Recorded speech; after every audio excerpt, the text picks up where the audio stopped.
Okay, so I haven't vlogged in like a month. I don't know, it's been a really long time.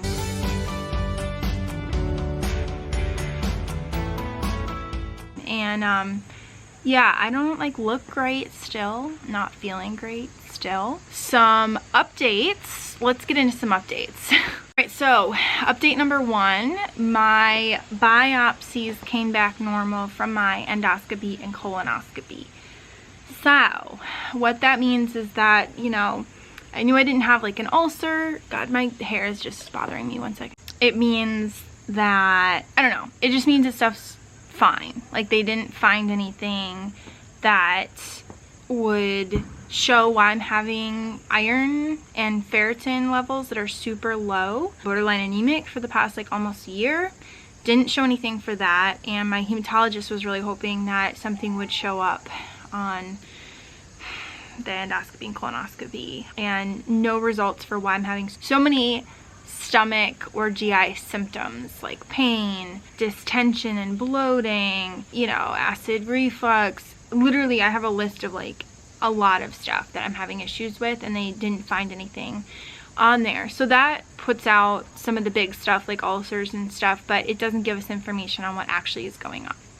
So I did have my GI got me in virtually for an emergency appointment, which I'm so grateful for, because otherwise I wasn't going to see her until next year. She is just so busy, and we're going to try to do another test in September. So I'll be waiting about a little more than a month to try to do another test, so we'll see if that brings more information. But, you know, we're kind of still at square one, not knowing what's going on. I also, you know, I talked about changing my birth control because I had 3 ovarian cysts rupture in 3 months. And I changed my birth control maybe like 3 weeks ago. One, it's definitely been helping with my acne. These are all scars. Unfortunately, they're still healing. But it's definitely been helping with my acne, which I'm so grateful for. That was like my biggest concern, honestly, is like I was really nervous that it was going to make it worse. This hair in the back drives me nuts. I've already lost my train of thought. The brain fog is just so bad. So if I was going to have another ovarian cyst, which they're hoping that changing the birth control that I took for my acne is also going to stop a new ovarian cyst from forming and then bursting. If I have one, it would be between today and Tuesday. So fingers crossed that we skip one this month and every single month going forward. So that's the update on that. I also had to see the dentist for an emergency appointment because I have only 2 wisdom teeth. I don't have any on the bottom. My mom never had any. My dad had all 4. So I had one on the bottom that had dropped. The other one is still in my gum, or however you describe it. This one had dropped, and it is like a fully out tooth. And I saw the dentist like 2 months ago, and then I started having pain. Sorry, those noises are not gunshots. Those are sound cannons. Very annoying. But anyway, so this one was starting to give me pain. And I thought it was from all the gum that I was chewing for my nausea. I'm constantly chewing gum, but the pain was only on this side. When I looked in the mirror and opened my mouth, this wisdom tooth was like black. And I was like, according to Google, that is tooth decay, which can lead to infection, which can lead to sepsis. So I was like, okay, gotta see the dentist. I know he's gonna want them taken out. He wanted them taken out, so he looked at them. They did a panoramic x-ray. They saw that there was one here because I hadn't had a panoramic x-ray for like 10 years. And they said, all right, we're gonna send you to an oral surgeon. So I have a consult for an oral surgeon in September. I'm really nervous about that because when they take out your wisdom teeth, the places where your wisdom teeth were are draining. So there's drainage, there's blood, and that obviously causes increased nausea. And I already have really, really bad nausea right now. Aurora, she's outside here. Our indoor cat screams to come outside in her carrier and then wants to go back in. I never know what this kid wants. She's very demanding sometimes. So that's coming up. It's never one thing, you know, it's always other stuff. So I'm still having some pain, but it comes and goes on this side. I also started up the herbal treatment again 2 or 3 days after my endoscopy and colonoscopy. That was rough. When I tried to titrate up on the herbal detox, it's pretty intense. It's basically like herbal antibiotics. That caused me intense abdominal pain, like 7 out of 10 GI pain. and my stomach would just intensely hurt after I ate anything. The neighbors are screaming. After I ate anything, it didn't even have to be with the herb, like the herbal, you know, treatment. It was just when I ate anything, my stomach would hurt, like 7 out of 10. It was awful. So we had to go back down off of it. We ended up trying aloe vera with DGL, which I now know that I'm definitely allergic to aloe vera. It's actually in the lily family, I think. I'm allergic to onions, and I already knew that, but I didn't know that onions was related to aloe vera, and apparently it's in the lily family, and so that makes sense that I'm allergic to both of those.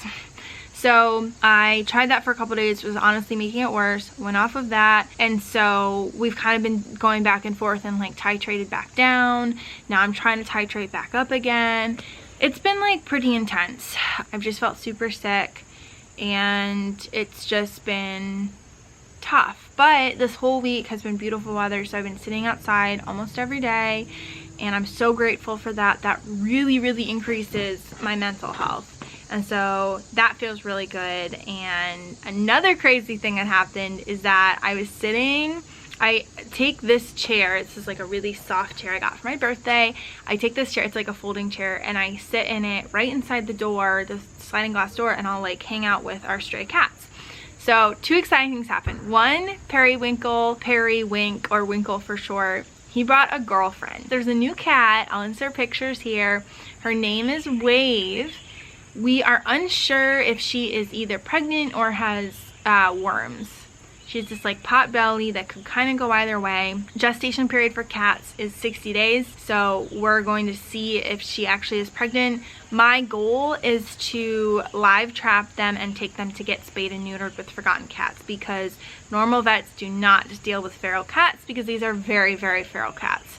So that is my goal. We're trying to get them to trust us more. We're gonna start training them with like a carrier and putting food inside the carrier so that they'll trust to go into carrier, so that when we try to get a live trap, there's just a lot of logistics, because you only have 2 cats, and forgotten cats usually traps like whole colonies. So there's just a lot of logistics right now that we're trying to figure out, which has been difficult on top of all of my health stuff. I'm trying to like help these cats. But he brought his girlfriend, and that's just been so cute. They have such an adorable relationship. He will like let her eat his food.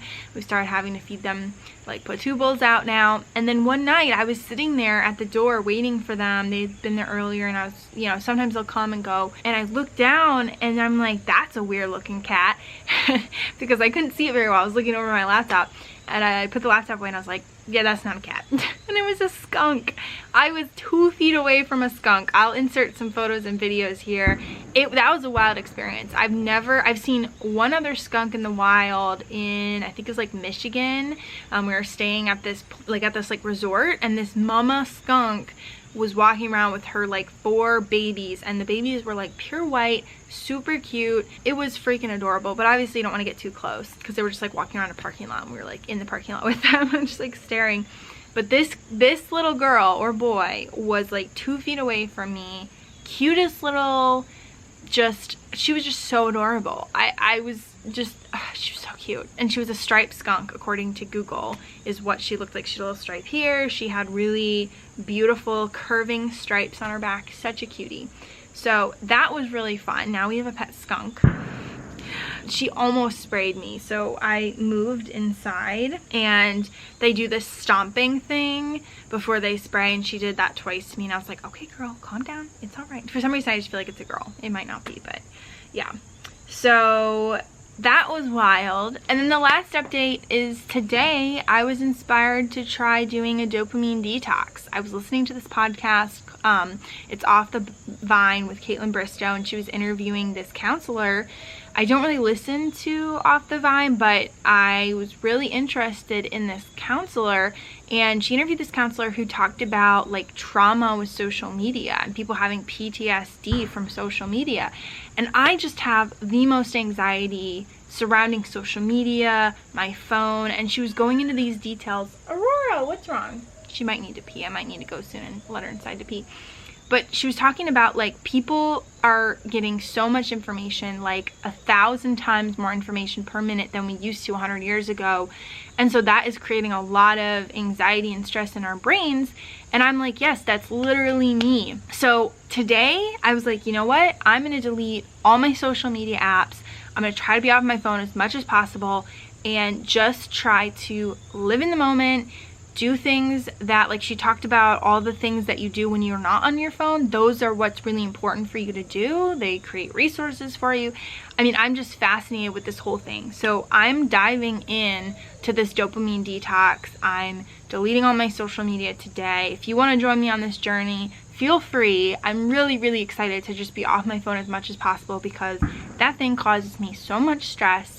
And this is a reason for it, you know, and so I can solve that by like going off of it. And then the only time I will like re-download is just to like post about my vlog and other important stuff, because a lot of people, I think, only watch my vlog when I post about it. And so that's okay. I'm willing to do that because it's just an in and out. But I also don't want to limit myself to not being able to post if I want to post something. So I said, like, if I feel something is important that I want to share, I'm going to allow myself to do that. And I'll just see how I feel. And if I feel great and I never want to return to social media, or only want to jump in and out of social media and not like spend time on it, but just post updates about my life that I want to share with friends, that's okay too. I'm really trying to not put pressure or stress on myself about what that looks like, but I'm trying to create healthy boundaries because it is causing me so much stress. So I'm really excited about that, and I want to kind of go along with that journey and update you all on that journey. So we'll see how it goes. I'm really excited. I feel kind of positive about that today, so I'm a little bit less negative and depressed, I think. So I'm feeling, I don't have more energy, but I think that I'm like excited about something for the first time in a while, because that feels like the right thing. I mean, as soon as I was listening to this podcast this morning, I was like, this feels right, and this feels like what I need to be doing right now. So I'm gonna do it. And I'm starting today. I also put like a vacation response on my email saying like, hey, I'm out of office dealing with a health crisis. So I just feel like I'm distancing myself from electronics, and that feels amazing. So yeah, those are kind of the updates. I don't think there's anything else. I wrote down some updates to talk to y'all about, but that's kind of it. And I'm just trying to take it day by day, listen to my body, and try to do everything that I can to help my health right now. All right, I gotta go deal with this crazy kid. Now one of my like 5 cats and Skunk and Possum. We also have the possum Priscilla, although we haven't seen her for a while. So yeah, I gotta go deal with the crazy kid. So wish me luck. If you want to join the Dopamine Detox too, feel free. I will also link that podcast below because that was an incredible podcast and I feel very inspired by it. And Jenny Wise Black, the counselor, she also has another podcast that I haven't listened to yet, but it has like 6 episodes about this, I think. So I'm gonna check that out too. I gotta go deal with her. All right, bye y'all.